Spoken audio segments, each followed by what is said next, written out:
한국은행에서 기준금리를 인하를 했어요. 네, 그래서 사실 지금 금리를 인하를 할 수밖에 없는 상황이에요. 지금 내수 경기가 너무 어렵고 뭐 정치적이거나 경제적으로 굉장히 불안한 상태거든요. 그래서 뭐 채권 금리라든지 또 은행의 가상 금리라든지 이런 여러 가지가 좀 조정이 되면서 금리는 점차 떨어질 것으로 보이고 있지만 은행 입장에서는 지금 그렇다고 금리를 마냥 내릴 수도 없는 상황이에요. 그 이유가 뭐냐면 정부에서 지금 총량 규제를 너무 엄격하게 하고 있는 상황이거든요.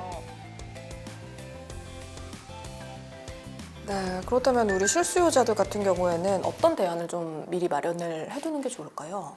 이게 정부에서 발표를 한 것이 보증을 줄인다고 했잖아요. 90%로 줄인다. 네. 예, 근데 사실 대출 받는 분들 입장에서는 대출 한도를 줄인 게 아니라서 원래는 이제 대출 한도가 80%, 보증금의 80%를 실행을 할 수 있기 때문에 보증 비율을 줄이면 아까도 말씀드렸듯이 은행이 깐깐하게 심사할까 봐 그게 걱정이잖아요. 그래서 그 깐깐한 심사를 통과할 수 있도록 본인이 미리 좀 대비를 하셔야 되는 거죠. 그래서 이 대비라는 거는 뭐 별거는 없어요. 뭐냐, 첫 번째 신용입니다.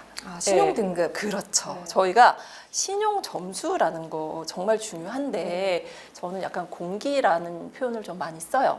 우리가 공기가 그냥 있을 때는 어머 당연한 거야 라고 생각을 하는데 이게 없으면 숨이 턱 막히잖아요. 신용 점수도 마찬가지예요. 우리가 그냥 있을 때 나 뭐 좋아, 뭐 거의 1000점이야 막 자랑하시거든요. 근데 본인이 이렇게 살다 보면 어쩔 수 없이 내려가는 경우가 있어요. 자의에 의하든 타의에 의하든. 예, 그래서 점수가 내려가신 분들은 정말 통탄을 하십니다. 이거 이렇게 중요한지 몰랐어요 라고 말씀을 하시거든요. 그래서 이 전세 대출은 신용 점수에 따라서 대출 한도가 달라요. 네, 그래서 도시보증 같은 경우에 820점 혹은 805점 이상이 돼야 4억 이상이 가능하세요. 그러니까 나이스 820, K12 805점 이상. 근데 그거보다 낮으면 뭐 1억 5천밖에 안 돼요. 아무리 본인이 뭐 전세 보증금이 높아도 서울 보증 역시 마찬가지거든요. 그래서 신용 점수에 따라서 우리가 대출 한도가 달라질 수 있기 때문에 이 부분 정말 주의 깊게 생각을 하셔서 관리를 해주시면 되세요.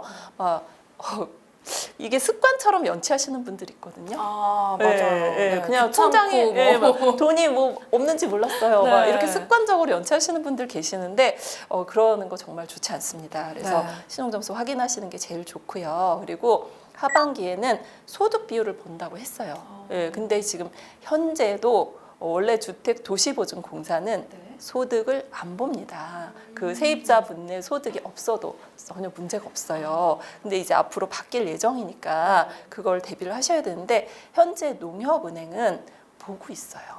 원래 은행 자체적으로. 그렇죠. 그러면 그래서 부실이 더 없었을 수도 있어요. 은행 입장에서는 그러니까 은행 재량인 거죠. 원래 허그는 소득 없어도 돼요라고 하지만 은행 입장에서는 아니에요. 저희는 봐야겠어요. 근데 이제 앞으로 점점 그런 은행이 늘어날 수 있다라는 거잖아요. 그래서 소득을 뭐 늘리는 게 가장 좋은데 그게 내 맘대로 되지 않죠. 안 되죠. 가장 어려운 부분입니다. 그래서 소득이 이제 좀 어려우시면 대체 소득도 쓸 수 있어요. 대체 소득이라고 하면 증빙소득자, 내가 월급 받는 사람 말고 뭐 카드를 뭐 환산해서 내가 카드 쓰는 그렇죠. 금액. 그걸로 환산을 한다거나 건강보험을 납부하는 그 내역, 지역 세대주인 경우에 환산해서 쓸 수 있거나 이거는 보금자리론 규정이기 때문에 아마도 이제 소득 확인 절차에서 같이 준용이 될 것으로 보이고 있거든요. 그래서 이런 거를 미리미리 조금 준비를 하시는 게 좋으세요. 신용카드 갑자기 저 원래 안 쓰던 사람이 체크카드 포함이거든요. 뭐 현금만 쓰던 분이 갑자기 저 그럼 이번 달에 1000만 원 거야 되나요? 막 이러시는 분들 계시는데 그러지 마시고 꾸준하게 신용사회잖아요. 그래서 신용카드, 체크카드는 신용사회를 이루는데 가장 첫걸음이라고 생각하시면 됩니다. 그래서 신용점수, 뭐 소득, 카드 이런 거를 조금 미리 준비하시면 좋을 것 같습니다. 네, 지금 말씀하신 것들이 딱 하루아침에 되는 거는 아니다 맞아요. 보니까 우리가 좀 미리 알고 대비를 해놓으면 나중에 당황하지 않을 수 있겠다. 네, 이런 생각이 들고요. 그리고 이제 전세 대출을 받을 때 말씀하신 대로 이런 것들 신용을 차곡차곡 쌓아놓으면 훨씬 더 유리하다라고 해주셨고 추가로 은행을 좀 선택하는 나에게 뭐 더 유리한 그런 팁 있을까요?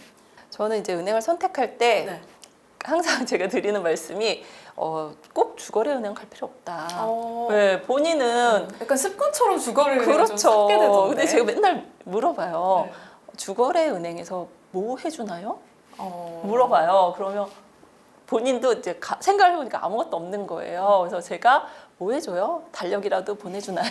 그러면 아니요, 아무것도 안 해줘요. 라고 하시더라고요. 그래서 그냥 나한테 가장 맞는 은행을 찾으면 좋은데 그 은행을 어떻게 찾아요? 라고 뭐 생각할 수 있어요. 그런데 이게 은행별로 그러니까 본인의 조건을 좀 파악을 하시는 게 좋아요. 그러니까 예를 들면 은행별로 할인을 해주는 그런 조건들이 좀 다릅니다. 예를 들면 뭐 다주택자는 원래 안 되는 거고요. 전세 대출이.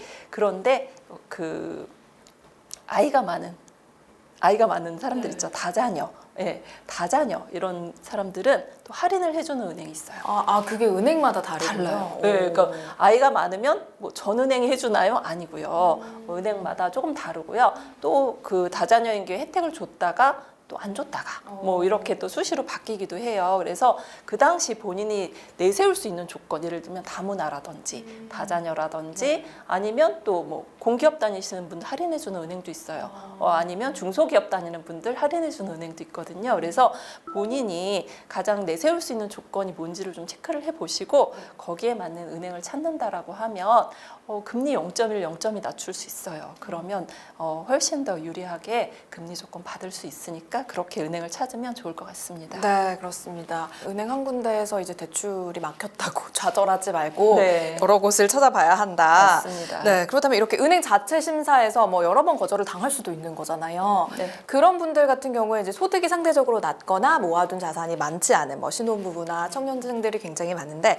이런 분들이 활용할 수 있는 이런 정책자금 대출도 있다고 들었어요. 사실 저희가 모든 대출을 할 때 네. 순서가 있어요. 저 이제 그런 얘기를 많이 하는데 뭐부터 받아야 돼? 막막해요. 이렇게 말씀하시거든요. 그러면 조건이 어려울수록 좋은 대출이다. 그러니까 정책자금 대출 먼저 신경을 써라. 네, 라고 말씀을 드리거든요. 저희가 은행 대출은 뭐 소득 제한도 없고 뭐 소득이 높아도 되고 뭐 집값이 뭐 제한도 없고 그러잖아요. 근데 이런 정책 자금 대출들은 제한 사항이 따릅니다. 그래서 뭔가 제한이 있다는 거는 혜택을 주겠다라는 그런 의미잖아요. 그래서 이런 전세 대출은 뭐가 있냐면 이제 버팀목 전세 대출이라고.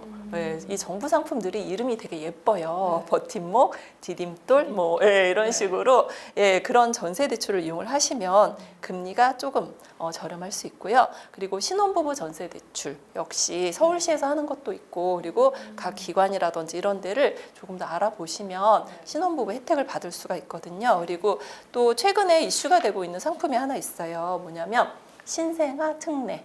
가 담보만 있는 게 아니고요. 전세 대출도 가능하거든요. 그래서 아이가 태어나면 우리가 나는 내 집 마련하는 게 뭐 꿈이야 이러신 분들은 담보대출 쪽으로 알아보시면 되고, 그런데 담보대출만으로 또 안 되는 분들도 계세요. 나는 일단 전세를 살아야 돼 이러시는 분들은 신생아 특례 전세 대출이 있습니다. 그래서 최저 금리가 신생아 특례 전세 대출은 이제 뭐 꿈의 금리긴 한데 1.1%부터 4.1%까지 그 범위가 좀 넓기는 하지만 최저 금리가 1%대라는 게 그렇죠. 좀 환상적이잖아요. 요즘에는 거의 5% 넘어가잖아요. 6%막 이렇게. 그렇게 네. 되는 경우도 있고, 네. 근데 이제 부수거래 조건을 하면 4% 초반까지 내려오기는 네, 해요. 근데 스테이블을 말씀하신 거는 적용하면? 그렇죠. 네. 조건 없을 때 그렇게 볼 수 있거든요. 그래서 내가 정말 좋은 조건을 받고 싶다 하시는 분들은 이제 이런 정책 상품들은 소득 제한이 있어요. 뭐 연봉 5천 이하, 연봉 6천 이하, 신혼 부부는 7,500 이하, 뭐 이런 식으로 조건들이 있기 때문에 주택도시보증공사 홈페이지에 가면 다 안내가 되어 있거든요. 그래서 그쪽에서 자세히 안내를 보시면 되고요.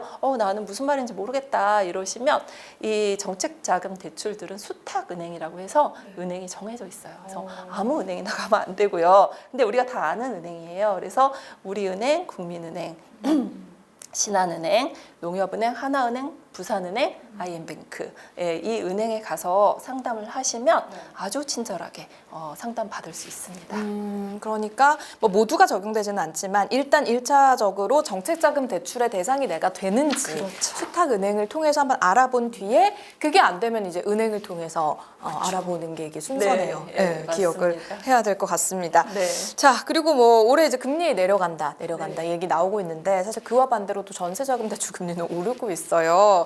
올해 뭐 대출 시장, 뭐 금리 이런 것들 규제 어떤 흐름을 보일 걸로 예상하세요? 어제 25일 날 한국은행에서 기준금리를 인하를 했어요. 네, 그래서 사실 지금 금리를 인하를 할 수밖에 없는 상황이에요. 지금 내수 경기가 너무 어렵고 뭐 정치적이거나 경제적으로 굉장히 불안한 상태거든요. 그래서 얼마 전에 저도 이제 친한 은행 직원들하고 얘기를 하다 보니 거기가 이제 공단에 있는 은행이었거든요. 사업자분들이 연체를 너무 많이 하신다. 그만큼 힘든 거예요. 지금 자영업자분들. 네, 그렇죠. 자영업자분들이 지금 굉장히 많이 힘들거든요. 그래서 금리를 낮출 수밖에 없는 그런 상황이에요. 네, 그래서 한국은행에서 기준금리를 전격 인하를 했고요. 근데 이게 이제 많은 분들이 오해를 하는 게 한국은행 기준금리가 떨어지면 내 대출금리도 바로 떨어지나요? 0.25 내려가나요? 막 이렇게 희망을 갖게 되거든요. 그렇죠. 근데 이 은행의 대출 금리는 이제 한국은행 기준금리하고 체계가 조금 달라요. 그래서 뭐 영향은 이제 서서히 옮기는 이제 퍼지겠지만 당장 그렇게 내려가지는 않고요. 뭐 채권 금리라든지 또 은행의 가상 금리라든지 이런 여러 가지가 좀 조정이 되면서 금리는 점차 떨어질 것으로 보이고 있지만 은행 입장에서는 지금 그렇다고 금리를 마냥 내릴 수도 없는 상황이에요. 그 이유가 뭐냐면 정부에서 지금 총량 규제를 너무 엄격하게 하고 있는 상황이거든요. 이게 뭐냐면 이제 매년 이제 늘어나는 폭이 있잖아요. 대출은 집값이 올라가니까 당연히 대출금도 올라갈 수밖에 없는 상황인데 저희가 이제 일반적으로 연 5% 정도를 총량을 늘려도 된다라는 게 이제 암묵적으로 있었는데 요번에 이제 정부에서 발표한 거는 경상성장률이라고 해서 그 증가 범위를 3.8%거든요. 그 이내로 해라. 줄었죠. 오히려 5%에서 3.8%로 줄였잖아요. 그래서 정부에서 그 줄이라고 하니까 은행에서는 가계대출 목표를 늘릴 수가 없죠. 그러면 저희가 이제 손님을 쫓으려면 어떻게 해야 돼요? 오지 마. 네. 우리 은행으로 오지 마. 금리를 이러려면. 잔뜩 올려. 그렇죠. 가격이 비싸면 안 오는 게 이게 네. 맞는 얘기잖아요. 그쵸. 그래서 은행 입장에서는 이 총량을 맞추기 위해서라도 금리를 크게 내릴 수가 없는 그런 상황이고요. 그나마 이제 여유가 있는 은행은 지금 지방 경제가 너무 어렵다 보니까 지방 은행은 약간의 이제 여유를 좀 줄 수 있는 범위까지 올라갔고요. 그리고 이금융권은 계속해서 대출이 줄고 있거든요. 그래서 저희가 이금융권이라고 하면 뭐 지역농협, 뭐 새마을금고, 신협 이런 금융기관들이 계속해서 대출이 줄고 있는 상황이라서 지금 지방은행이나 이금융권은 살짝 여유를 둘 수 있지만 1금융권 같은 경우는 계속해서 이 관리 대상이에요. 이게 옛날에는 이제 1년 단위로 봤지만 지금은 거의 뭐 월로 보고를 받고 있다라는 정도로 관리를 하고 있기 때문에 금리가 급격하게 떨어지기는 조금 어렵지 않을까 싶습니다. 네, 그래서 금리 인하 그 온기가 나에게 오기까지는 조금 시간이 걸리겠구나 생각이 드네요. 네. 자, 그렇다면 마지막으로 전세 대출을 고민하고 있는 우리 실수요자 시청자분들에게 조언 한마디 부탁드릴게요.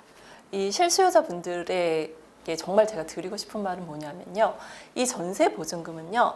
이 무주택자 분들한테는 전 재산이에요. 정말 제가 너무 가슴 아픈 일들을 너무 많이 봤기 때문에 이 전 재산을 지키기 위해서 저는 그거를 먼저 고민을 하셔야 된다라고 생각을 하고 있고요. 그래서 제가 예전에 이제 현업에서 진행을 할 때는 계속 그렇게 말씀을 드렸어요. 허그 보증 무조건 가입을 해라. 그래야 전세 반환 보증에 가입이 되고 그리고 안전하게 지킬 수 있다라는 얘기를 제가 계속 해드렸거든요. 근데 이제 망설이시는 이유가 뭐냐면 보증료를 내셔야 돼요. 이 보증료가 좀 비싸요. 근데 이제 뭐 저소득층이라든지 이런 분들은 또 할인이 가능하니까 그래서 그런 부분을 꼭 가입을 해서 특히 이제 아파트 같은 경우는 이제 시세가 좀 높으니까 괜찮은데 거의 전세가하고 시세가 같은 빌라라든지 오피스텔 같은 경우는 꼭 그 부분을 확인을 해서 가입을 하시면 좋을 것 같고요. 그리고 전세 대출을 뭐 잘 받는 것도 중요하지만 전세 물건을 잘 구하는 게 제일 중요해요. 그래서 사실 이 전세 보증금을 조금 저렴하게 할 수 있는 방법 중에 하나는 임대사업자 물건을 그 전세로 계약을 하시는 게 가장 좋아요. 임대사업자분들은 전세 보증금을 팍팍팍 올릴 수 없어요. 매년 5% 정도밖에 네. 올릴 수 없기 때문에 시세보다 좀 낮게 나올 수 있거든요. 그래서 그런 물건을 뭐 공인중개사분들한테 얘기를 한다거나 좀 구해달라 내지는 좀 구해서 이런 물건으로 한다라고 하면 훨씬 더 유리하게 내가 전세로 거주를 할 수가 있는 거고요. 그리고 안전한 전세를 조금 저희가 이제 사회 초년생 분들 같은 경우에 다가구가 뭔지 빌라가 뭔지 모르세요. 연립이 뭔지 잘 모르시거든요. 다 똑같은 거 아니야? 그렇죠, 이런 그렇죠. 그래서 생각을. 저도 깜짝 놀랐어요. 그 투룸 막 이렇게 있길래 다가구네. 다가구는 잘 봐야 되는데라고 얘기는 다가구가 뭐예요?라고 먼저 물어보시더라고요. 다가구하고 제가 빌라하고 좀 차이를 말씀을 드린다라고 하면 그냥 아주 쉽게 주인이 다가구는 101호, 102호, 103호, 104호, 105, 뭐 막 이렇게 계속 201호 막 이렇게 뭐 그 건물에 세입자 분이 뭐 한 10명이 됐든 주인이 한 명이에요. 예, 그렇기 때문에 서로의 보증금이 나의 보증금에 영향을 미칩니다. 나보다 먼저 들어온 세입자의 보증금이 먼저 혹시라도 경매로 넘어가면 배당이 될 수 있기 때문에 이런 경우에 나의 순위가 몇 번째인지 안전하게 지키시는 게 가장 좋고요. 근데 이제 허그 보증에서 전세 대출을 하게 되면 그 뭐 순위라든지 이런 게 다 파악이 되니까 그 부분이 사실은 조금 더 편하기는 하죠. 그리고 연립이나 뭐 빌라 같은 경우는 집주인이 한 명인 거죠. 네, 그래서 공동주택 개념으로 들어가기 때문에 그 부분은 좀 차이를 둬서 공부를 하시는 게 제일 좋고, 그리고 마지막으로 제가 꼭 당부를 드리고 싶은 거는 전입을 빼시면 안 돼요. 전입 신고를 네, 꼭 해야 한다. 네, 거의 나의 목숨과도 같다라고. 보면은 전입 신고 안 되는데 조금 저렴한 물건들도 있잖아요. 맞아요, 맞아요. 예, 뭐 전입 신고 안 돼요. 이거 오피스텔은 이거 영업용으로 해야 되기 때문에 네. 예, 오피스텔 같은 게 전입 신고가 들어가면 주거용으로 되기 때문에 그 뭐 임대인들 입장에서는 그런 경우 그냥 월세로 하시는 게 낫고요. 네. 전입 신고를 꼭 하셔야 돼요. 그래야지만 나의 피 같은 보증금을 지킬 수 있습니다. 그리고 뭐 전입 신고까지는 했는데 또 간혹 이런 분들 계세요. 저보고 집주인이요 잠깐 전입 빼달라고 하는데 뭐 대출 조금만 받는데요 막 이렇게 말씀을 하시는 분 계시거든요. 제가 절대로 안 된다, 절대로 안 된다라고 누누이 말씀을 드려요. 집주인이 5천을 받을지 5억을 받을지 어떻게 아냐, 안 된다, 거의 목숨이다라고 제가 말씀을 드리거든요. 그래서 이 전입신고의 그 중요함을 꼭 아시면 좋을 것 같고요. 그리고 대출에서도 마찬가지예요. 이 전입을 빼버리면 이 은행 입장에서도 확보가 안 돼요. 대출금을 회수하기가 순위에서 밀리거든요. 그렇기 때문에 이런 분이 이제 블랙리스트에 오를 수 있어요.